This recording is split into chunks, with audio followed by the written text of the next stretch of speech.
Yeah, congratulations on Perry Mason season two. What has that been like kind of building up to that release and having it out on such a global level?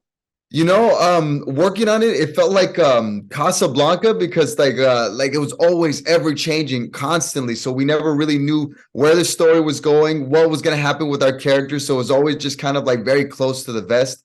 And so ever since we were done shooting it, just every week it's always a little bit nerve-wracking. What's gonna happen this week? What are they gonna do? What shots are they gonna use? And so it's just been a very fun, exciting a little bit nerve-wracking adventure, but I think all in good fun. Yeah, definitely. And I mean, the first season gave the show a huge fan base. What can fans expect from the second season if they love the first season, in your opinion? I think it's definitely much more of a mystery. As much as like last season, you're trying to figure out who's who here. You never know what's going to happen, and like when you turn a corner, because it's wonderful roller coaster. There's so much context about corruption, about societal norms, about hierarchy, and about who's really guilty when it comes to justice. And so it's an interesting kind of look at kind of what we still kind of deal with, I think, in America, and just kind of like who's really representing us and who's really has our best interests in heart. And the minority issue of always just being someone that's always kind of thought of as invisible and trying, and now being at the forefront because they're being accused of murder that they may or may not have committed. And so how does that shine a light on what it is to be a minority in this time, especially during the Great Depression? So it's very interesting, and I think it's going to be a fun, unexpected journey. So I think it's going to be full of twists and turns the whole way. Yes, and talking more about you, I want to talk about your character, Mateo. What was that like kind of stepping into this character and bringing him to life? I'm a native of East Los Angeles, and so I think the Chicano focus of what it's like to be a native Latino in America instead of someone that's come in from Mexico, because Mateo, he's been here since California was a part of Mexico, and so they never moved. It was just a change. And so for them, I think the idea of not belonging to quite one or the other and feeling like everything you have and you own is stripped from you, being a background character in your life. And so I think because Mateo, he's one of the people that kind of unfortunately suffer from their virtue of machismo. They have to be strong and have to have they don't share their emotions. They're not vulnerable because they can't be that sensitive in a society that doesn't quite look fondly on that. And so to him, the only way he can kind of protect his family and deal with the comfort of allowing them to know that they still have hope is to be this strong person, even though they know that they don't have much to draw from. They don't have much to call on when it comes to what they can offer for their family, especially during the Great Depression, because men blame themselves a lot of the time because they felt that they did something wrong. They lacked their responsibility of being able to kind of take care of the household because they didn't know what happened. All of a sudden, it just ran out. They lost a job, and now they have 2, 3, 4 mouths to feed. And how are they going to take care of them? And so Mateo, he's very reserved, a very thoughtful person who doesn't allow himself to speak unless he has something to say. And so I think he's very guarded in that way, just because he doesn't quite know who the enemy is, who's going to be, who does he have to watch out for. And so I think it's been a very interesting, bittersweet kind of experience in doing some of the research of trying to understand what it was like for minorities, especially Latinos, during the Great Depression. And we were the poorest minority of all minorities during the Great Depression. And so it's interesting that there's not much history that we can really look at when it comes to what we dealt with during that time, but also the context of all of the history that we already created when it came to the foundations of America. Because I looked at a Chicano series on USC. They had like a big archive of a Chicano series that came after the 1960s blowouts. The student walkouts of the 60s in East Los Angeles when Latinos wanted to fight for better education. And so it talked about how we made so many contributions to agriculture, to mining, to the cowboy culture, and so much of that has been omitted from history, that we were also one of the few that inspired the civil rights movement before it became, such a big linchpin during the 60s. And so it's been such an interesting journey to kind of understand a little bit more where I come from, on top of what Mateo is probably dealing with as he struggles with the Great Depression and Los Angeles and this system that doesn't quite see him, that they were so lazy enough that they didn't give us a race. So we're just ethnicity, we're Hispanic, but our race is white just because it's economic. It's more effective that way, which felt interesting to kind of understand. And I mean, it is a very complex character, and I love all of the work that you put into research for this role. But I'm wondering, was that something that drew you to want to take on this character? Was going back into the history?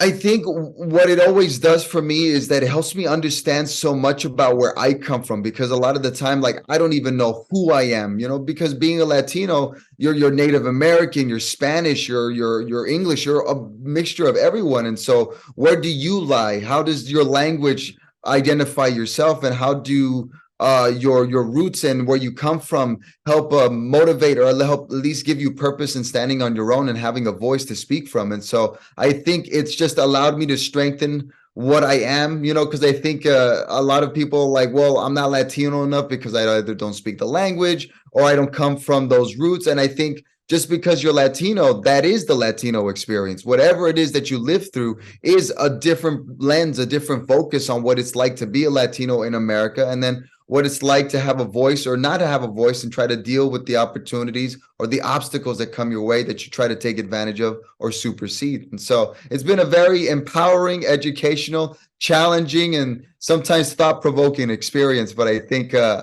for me, what I love about acting is that it offers me an outlet into the world that I didn't quite see when I was younger. I was too poor to be able to see that there was so much more out there than I just thought with the 4 blocks in which I lived in. So it's been an exciting journey to kind of explore more about my roots, and then people that are like me or people that are not like me, and that I get to fully understand better.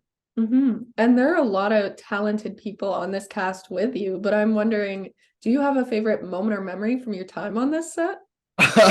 Well, I guess there was a time when during the court scenes, because we film a lot of court scenes in the stages of Warner Brothers Ranch, and so in our downtime, either Matthew Reese will switch between his American and Welsh accent, or one time I just decided, like, hey, let me show you my little breakdance move that I do every time I go and hit the dance floor. And so while we had our break, I was just trying to show off to Matthew Reese that I could move.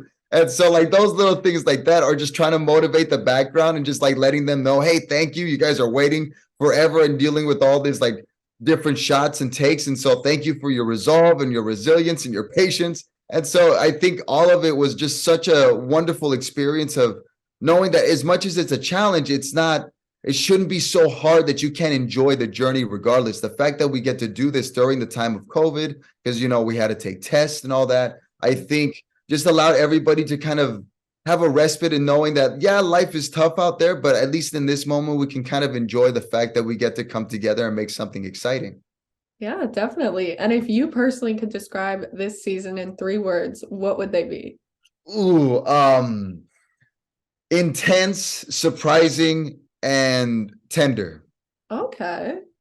All I right. think there's a lot of wonderful moments of connection that I think, what I love about the first season of Perry Mason, it was so noir, and it just, once it started, it didn't let you go. It was already so dark and so forward hitting and bold in its approach and trying to change what we think of Perry Mason from the 50s. And so, coming into this, I think there's such a wonderful sense of belonging. Everyone is searching for where they belong, who they belong to, who they love, and just the connections that we have amidst the struggles that we're all dealing with. That I think is very relatable today, because we're living in a very chaotic world right now. And so the fact that we have opportunities to be connecting with people that we love and to feel that wonderful vulnerability and warmth from each other, I think is so necessary, especially now.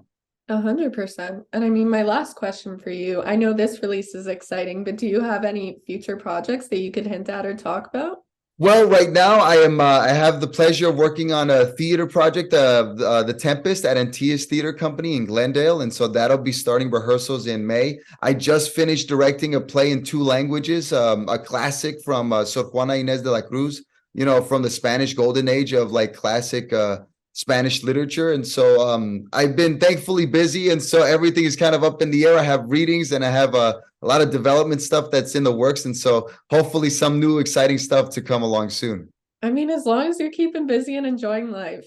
Very much, very much. Ever since Perry Mason, it's been just nonstop, and so I just been excited to just work with so many what I love about this career is that you meet so many people from different points of view, but that have such heart, that they're all such artists, that they all want to make something because they want to either better their lives or better the world in some way. And so just to be a part of that conversation of just changing the way people think of Latinos, changing the way people think of men, or just changing the way people think of what it's like to be American, I think is just a wonderful opportunity that I hope to, uplift and take full responsibility for, and just be able to be an exemplar example of what it is to just do what we do in the best way we can. And I think you're embodying that perfectly. But Well, thank you. It's been an interesting journey to say the least, but it's been fun to kind of like know that as I'm talking to you, I am not the same kid that I was when I got out of high school. It's just I am talking to you as an artist and not that kid from East LA. So it's just been a wonderful journey that I take great gratitude in. as you should, but congratulations on everything again, and thank you so much for your time. Oh, thank you so much for having me. This is so much fun. And so thank you for giving me such a wonderful, comfortable place to just be able to share a conversation.